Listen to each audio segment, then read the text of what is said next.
una vez son, primera, ¿quién eres, Señor? Y segunda, Señor, ¿qué quieres que haga? Esas son dos extraordinarias preguntas. Y el apóstol Pablo invirtió el resto de su vida encontrando las respuestas a esas preguntas. ¿Quién es Jesús? ¿Y qué es lo que Jesús quería que él hiciera? Leí acerca de un joven marinero que hizo su primer viaje a bordo de un destructor, cruzando el océano. El entrenamiento de este joven marinero era impecable, por lo que le asignaron la tarea de sacar ese buque de guerra del muelle y llevarlo de regreso a los Estados Unidos. Era la primera vez que le habían asignado un trabajo tan importante y él quería hacerlo bien. Era un joven marinero muy inteligente, así que en un momento la cubierta del buque se llenó de actividad. El joven da órdenes por aquí y órdenes por allá, y todo se movía con la precisión de un reloj suizo. Y a pesar de lo difícil que es la maniobra de sacar del muelle un buque tan grande, lo hicieron muy bien y en un tiempo récord. De pronto le dijeron al joven marinero que tenía un mensaje del capitán. Y le pareció extraño, porque era un mensaje impreso. Pero lo leyó, y esto es lo que decía el mensaje. Joven, ha realizado un excelente trabajo. Lo ha hecho velozmente, todo de acuerdo a las normas y reglamentos. Pero hay una regla no escrita que no tomó en cuenta.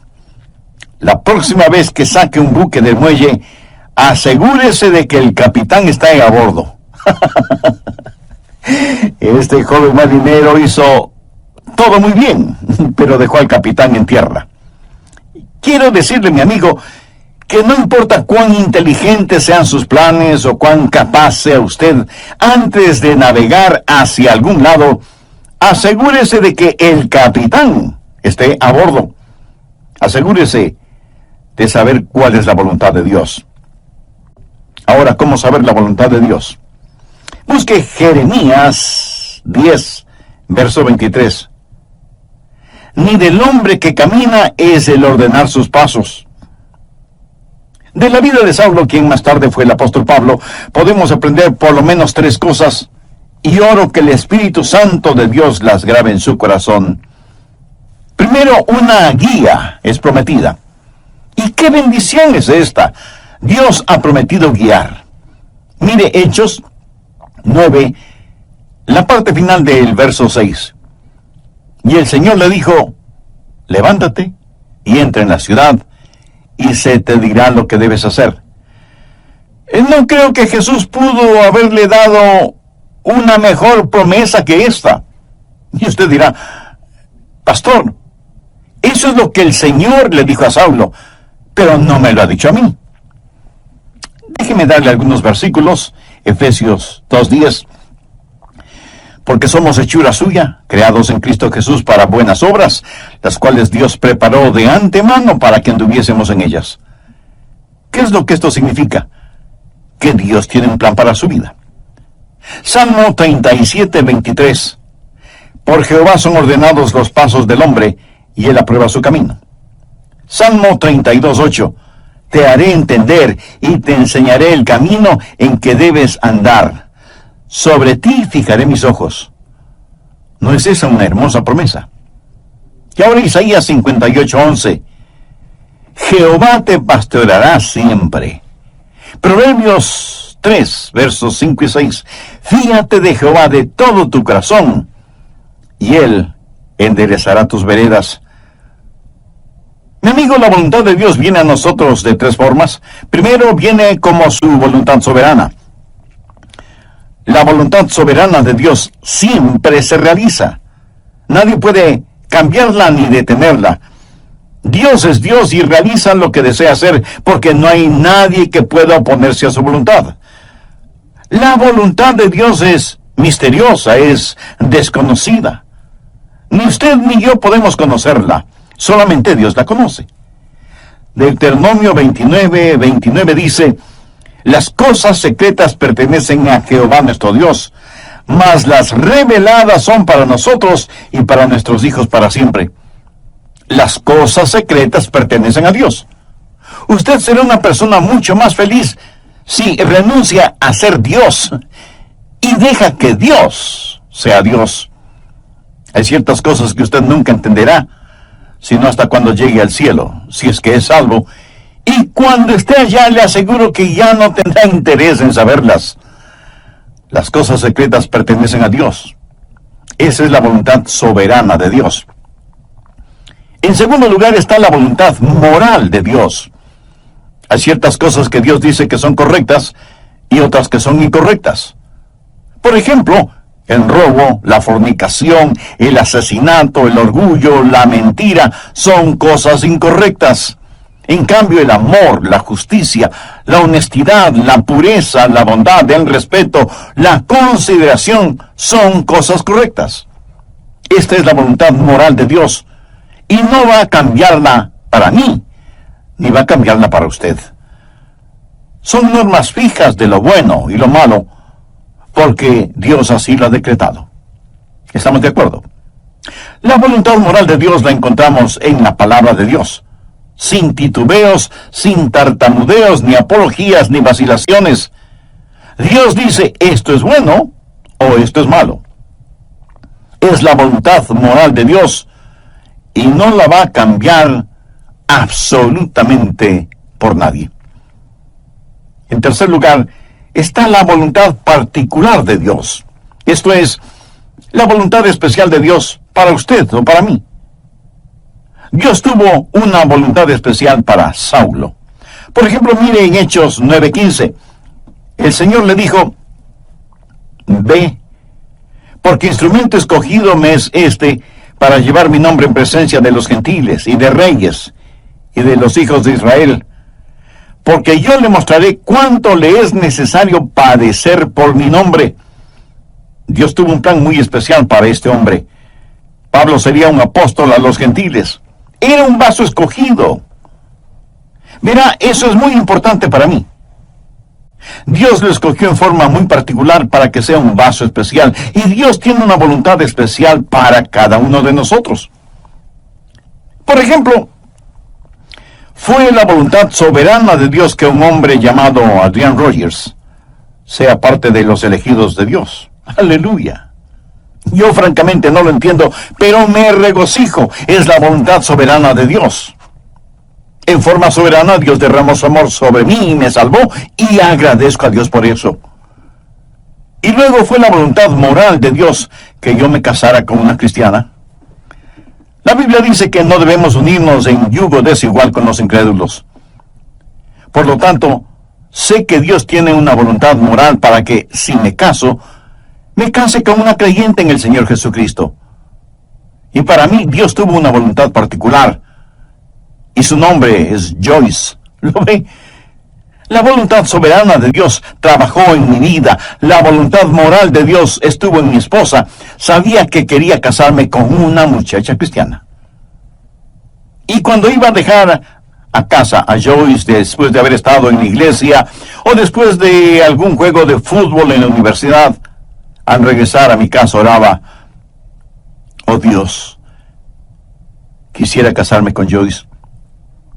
Y creo con todo mi corazón que Dios contestó mi oración porque estaba dentro de su voluntad. Y Dios me dio esa maravillosa y especial mujer para que sea mi esposa. Dios tiene un plan para su vida. Dios tiene una voluntad particular para su vida. El por qué Dios está interesado en usted o en mí solo muestra la grandeza de su amor.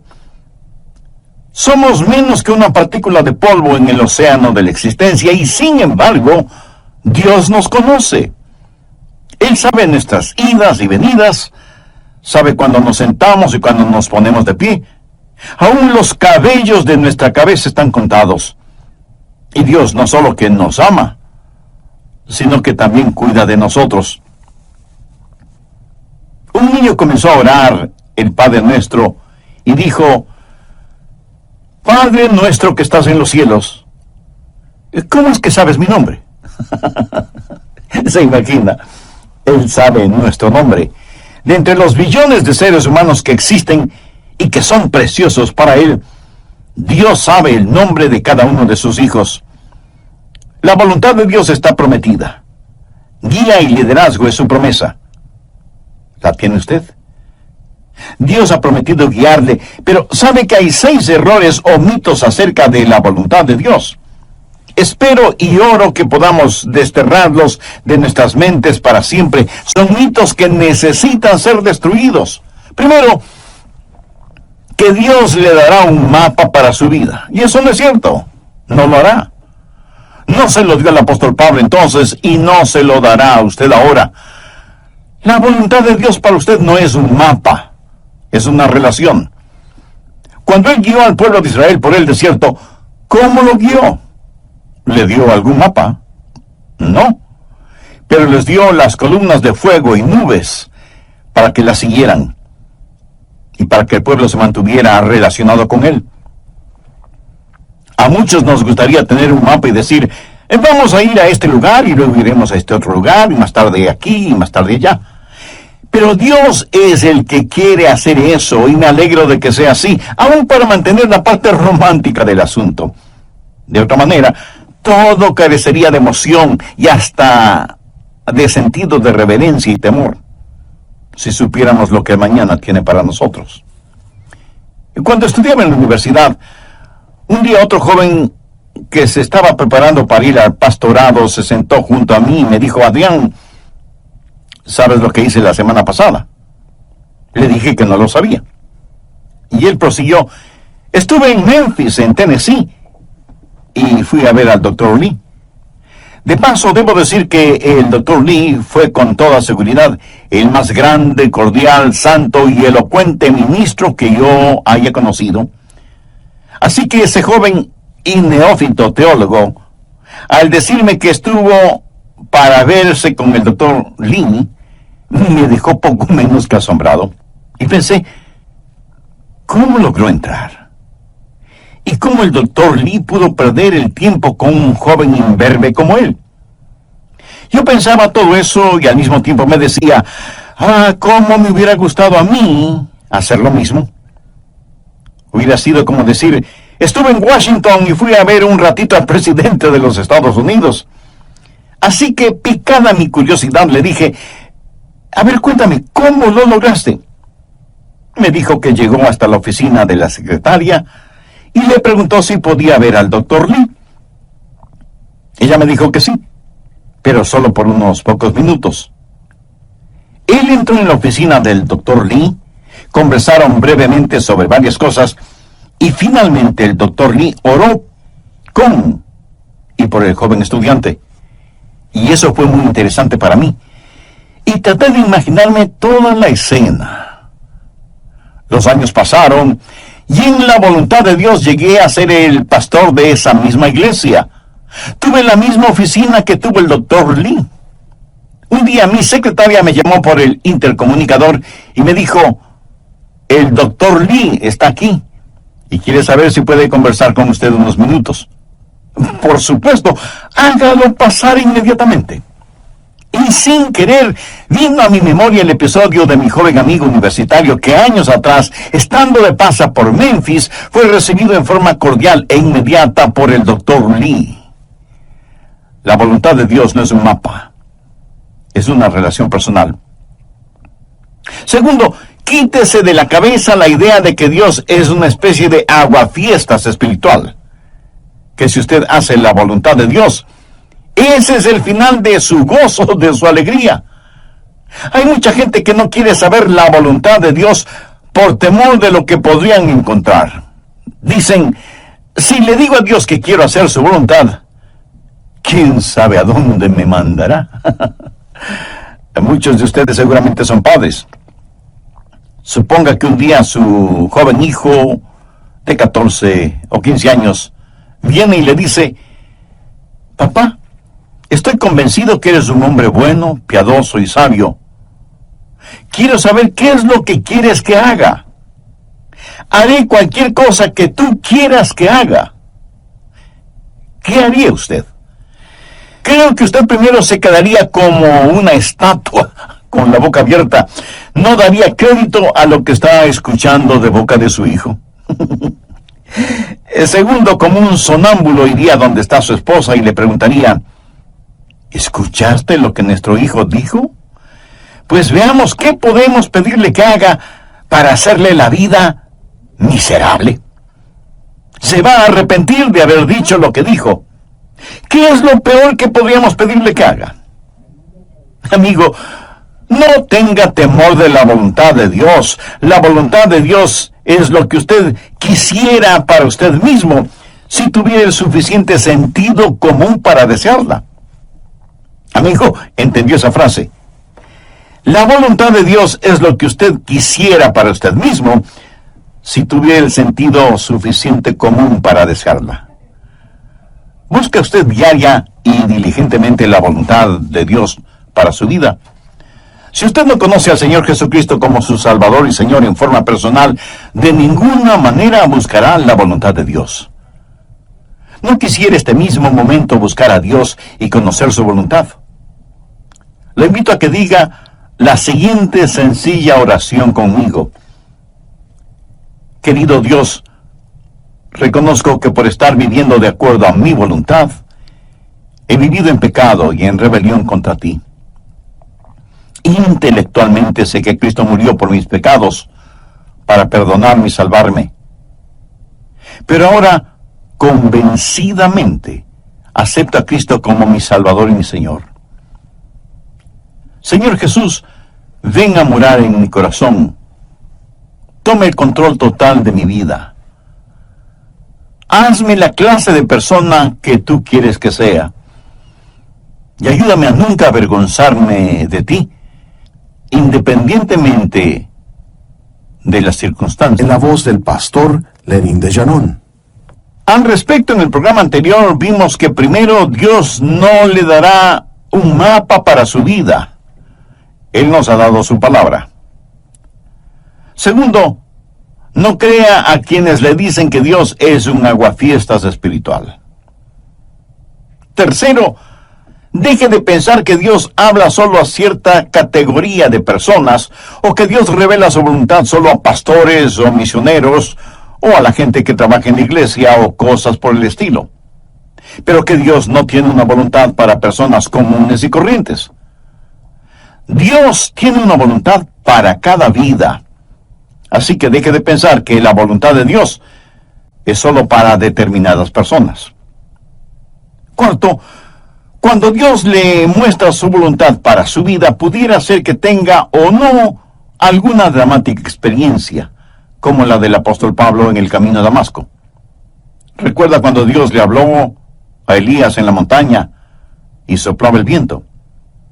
Dios no estuvo en el viento, ni en el fuego, ni en el terremoto. Y leemos en Primera de Reyes capítulo 19, el verso 12, y tras el fuego, un silbo apacible y delicado. Ahora algunas veces Dios habla en los terremotos o en el fuego. El apóstol Pablo tuvo una especie de terremoto espiritual en su camino a Damasco. Pero usted deje que Dios sea Dios en su vida. Dios habla apaciblemente a algunas personas y a otras Dios tiene que llamarles fuertemente la atención.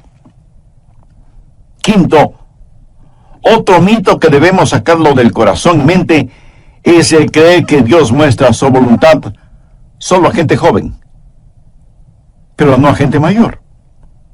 Siempre les estamos diciendo a los jóvenes que deben buscar la voluntad de Dios para sus vidas.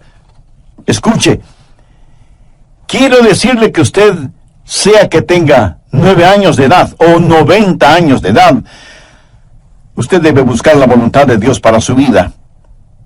Si Dios ya hubiera terminado con usted, Él ya le hubiera llevado al cielo. Dios tiene un plan para su vida. Sexto, el último mito que necesitamos destruir es el que dice que de alguna manera Dios oculta o esconde su voluntad de nosotros. Pensemos nuevamente en el joven que está frente a su padre, quien le dice: hijo, hay algo que quiero que hagas, y si lo haces, te daré una buena recompensa. Pero si no lo haces, te llevaré a tu cuarto y aplicaré la vara de la disciplina donde termina tu espalda. Y el hijo responde, bueno, papá, ya que lo explicas de esa manera, ¿qué es lo que quieres que haga? Y el padre le responde, pues no te lo voy a decir. Tú debes descubrirlo. Pregunto, ¿qué clase de padre haría una cosa así? Dios no esconde su voluntad de nosotros. Todos los versículos que hemos visto dicen que Dios quiere revelar su voluntad, que Dios quiere mostrarnos su voluntad. La voluntad de Dios no es una especie de tesoro de piratas, escondido quién sabe dónde. Segundo, la guía es provisional. Hay ciertas provisiones que están en juego antes de que usted conozca la guía de Dios. Por ejemplo, en primer lugar, debe haber disponibilidad. Miremos nuevamente Hechos 9:6. Él, temblando y temeroso, dijo, Señor, ¿qué quieres que yo haga? Ahora, eso presupone que él quiere hacer lo que Dios quiere que él haga. Mucha gente quiere hacer su propia voluntad, pero que Dios ponga su sello de aprobación. Son como las personas que buscan un arquitecto porque quieren construir sus casas, pero en realidad lo que quieren es que el arquitecto interprete y diseñe lo que ellos tienen en mente. Y eso está bien cuando se trata de construir una casa, pero no está bien cuando se trata de construir una vida. La pregunta de Pablo fue, Señor, ¿qué quieres que yo haga? Eso quiere decir, Señor, tú estás en control, no yo. ¿Sabe lo que es la humildad? Humildad significa que se le puede enseñar. ¿A cuántos de ustedes se les podría enseñar hoy? El Salmo 25:9 dice, encaminará a los humildes por el juicio y enseñará a los mansos su carrera. ¿Es usted humilde? ¿Manso? Si no lo es, usted no estará disponible. Si no lo es, no conocerá la voluntad de Dios. Pero no solo debe haber disponibilidad y mansedumbre, sino también y en tercer lugar debe haber apertura. Apertura. Pablo buscó la voluntad de Dios inmediatamente, y él oró y dijo, Señor, muéstrame tu voluntad. ¿Ha estado usted abierto a la voluntad de Dios? Y no es cuestión de simplemente decir, si Dios quiere mostrarme su voluntad, lo hará. ¿Ha orado usted en forma honesta y sincera diciendo, Señor, yo quiero conocer tu voluntad? ¿Se reporta usted para servicio diario delante de Él? Después de conocer al Señor Jesús, usted va a ser como Pablo y decir, Señor, ¿qué quieres que yo haga? Y aún hay otra provisión. Hechos 9, versos 8 y 9. Entonces Saulo se levantó de tierra, y abriendo los ojos no veía a nadie. Así que, llevándole por la mano, le metieron en Damasco, donde estuvo 3 días sin ver, y no comió ni bebió. ¿Puede imaginarse eso? Aquí está este hombre que capturaba y encarcelaba a muchos, y ahora ciego, es tomado de la mano para ser guiado. Ahora es un hombre dócil, se ha rendido, ha cedido ante la presencia de Cristo. La Biblia dice que debemos presentar nuestros cuerpos como sacrificio vivo. ¿Puede usted decir que así lo hace diariamente? Señor, tu voluntad, sin vacilaciones, sin reservas, donde quiera, a cualquier hora, cueste lo que cueste. ¿Se atrevería usted a decirlo? ¿Se ha rendido completamente a la voluntad de Dios? Decimos, Señor, yo quiero conocer tu voluntad. ¿Está listo para hacerla si Dios le mostrara su voluntad? Tercero, es una guía práctica. Dios nos ha dado formas muy prácticas para que podamos conocer su voluntad, y están aquí en su palabra. Una de las formas de conocer la voluntad de Dios es por medio de los milagros. Miren lo que le sucedió a Saulo. estando en el camino rumbo a Damasco, cuando repentinamente le rodeó un resplandor de luz del cielo, y cayendo en tierra, oyó una voz que le decía: Saulo, Saulo, ¿por qué me persigues? Dios puede hablarle a usted por medio de visiones, o por medio de sueños, o por medio de una voz audible.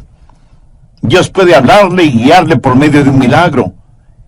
Y me apresuro en decir que normalmente Él no nos guía con milagros, pero de vez en cuando lo hace. Ahora, toda vez que tenemos la Biblia completa, esa clase de milagros no son necesarios en la actualidad, y no es la forma normal de Dios para guiarnos. Pero lo menciono porque está en la palabra de Dios.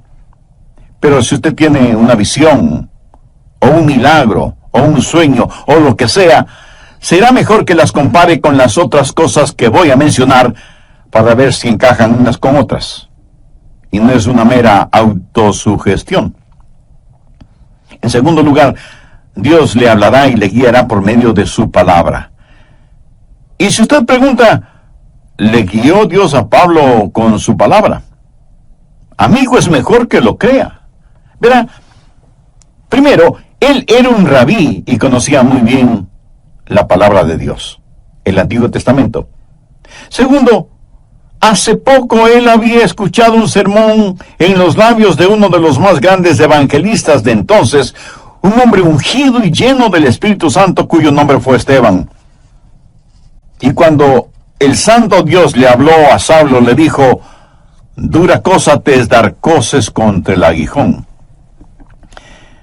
Pablo estaba lleno de la palabra de Dios, y es la palabra de Dios la que guía. Anote al margen el siguiente versículo, Salmo 119, 115. Lámpara es a mis pies tu palabra, y lumbrera mi camino. Mucho de la voluntad de Dios para su vida se encuentra en la Biblia, mi estimado amigo. Por ejemplo, la voluntad de Dios es que usted no se case con una persona no creyente. Así lo dice su palabra. Si usted está saliendo seriamente con una persona que no es salva, entonces, ¿por qué lo hace si sabe que no puede casarse con esa persona? Muchas veces usted conoce la voluntad de Dios al leer la Biblia y dice: bueno, Dios me está guiando a que me divorcie de mi cónyuge y me case con otra persona. Mi amigo, esa es una ignominiosa mentira. Es una mentira atrevida. Y es una absurda arrogancia de su parte el orar y pedir que Dios le muestre su voluntad cuando ya se la ha mostrado con su palabra. ¿O se considera usted una persona súper especial, a la cual Dios le concederá algo que está en contra de lo que Él mismo ha establecido en su palabra? Piénselo. En tercer lugar, Dios le guiará por medio de su gente, los hijos de Dios. Veamos Hechos 9, los versos del 10 al 13. Había entonces en Damasco un discípulo llamado Ananías, a quien el Señor dijo en visión: Ananías. Y él respondió: heme aquí, Señor. Y el Señor le dijo: levántate, y ve a la calle que se llama Derecha, y busca en casa de Judas a uno llamado Saulo, de Tarso, porque he aquí, él ora, y ha visto en visión a un varón llamado Ananías, que entra y le pone las manos encima para que recobre la vista. Entonces Ananías respondió: Señor, he oído de muchos acerca de este hombre. ¿Cuántos males ha hecho a tus santos en Jerusalén? Cuando Dios le habló a Saulo y le dijo que le mostraría su voluntad, Dios también habló a Ananías y lo utilizó para confirmar su voluntad en la vida de Saulo. En Proverbios 24:6 leemos: en la multitud de consejeros está la victoria. ¿Qué quiere decir eso? Que cuando Dios le habla a usted acerca de algo, muchas veces Dios lo confirmará por medio de alguien más. Mateo 18:16 dice: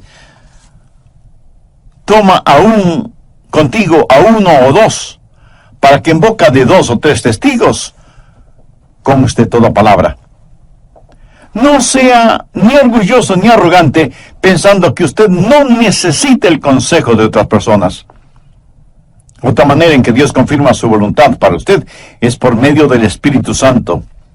Hechos 9:17 dice: fue entonces Ananías y entró en la casa, y poniendo sobre él las manos dijo: hermano Saulo, el Señor Jesús, que se te apareció en el camino por donde venías, me ha enviado para que recibas la vista y seas lleno del Espíritu Santo. Y desde ese momento el Espíritu de Dios estuvo guiando a Saulo, quien más tarde escribió a los romanos: porque todos los que son guiados por el Espíritu de Dios, estos son hijos de Dios. Y en Gálatas 5:18, Pablo dice: pero si sois guiados por el Espíritu, no estáis bajo la ley. El Espíritu de Dios le guiará. Déjeme decirle cómo el Espíritu Santo le guiará. Si alguna vez ve a alguna persona con convulsiones, seguramente está controlada por el diablo. Dios no grita y Dios no empuja. Dios susurra y guía. Él guía a sus ovejas. No las está llevando al matadero, las lleva a pastos verdes. Y es mejor que usted sea sensible para escuchar al Espíritu Santo y reconocer la voz de Dios. Finalmente, usted puede conocer la voluntad de Dios por la sabiduría de Dios. Él le guiará con absoluta sabiduría. Note lo que dice Hechos 9:20 al referirse a Saulo. Enseguida predicaba Cristo en las sinagogas, diciendo que este era el Hijo de Dios. Este hombre, Saulo, comenzó a predicar de inmediato. Y todos los que le oían estaban atónitos y decían: ¿no es este el que asolaba en Jerusalén a los que invocaban este nombre? Y a eso vino acá, para llevarlos presos ante los principales sacerdotes. Pero Saulo mucho más se esforzaba y confundía a los judíos que moraban en Damasco, demostrando que Jesús era el Cristo. Ahora, ¿de dónde tuvo esa sabiduría? Dios le dio sabiduría sobrenatural. Santiago 1:5 dice: y si alguno de vosotros tiene falta de sabiduría, pídala a Dios, el cual da a todos abundantemente y sin reproche, y le será dada. ¿Sabe lo que es la sabiduría? Sabiduría es ver la vida desde el punto de vista de Dios. Cuando usted ora y tiene el Espíritu de Dios y la palabra de Dios en usted, empieza a tener sabiduría. El conocimiento viene cuando observamos las cosas a nuestro alrededor. La sabiduría viene cuando miramos hacia arriba, a Dios. La sabiduría tampoco es tener unas lagrimitas en las pestañas y un calorcito en el corazón. Sabiduría es tener una mente fija en Dios, llena de la palabra de Dios y guiada por el Espíritu Santo de Dios. ¿Qué es lo que dice Santiago? Que si pedimos a Dios que nos dé sabiduría, Él nos la dará y seremos guiados por la providencia de Dios. En el capítulo 9 de los Hechos, encontramos que ciertas personas decidieron que Saulo era una verdadera molestia y que debían destruirlo.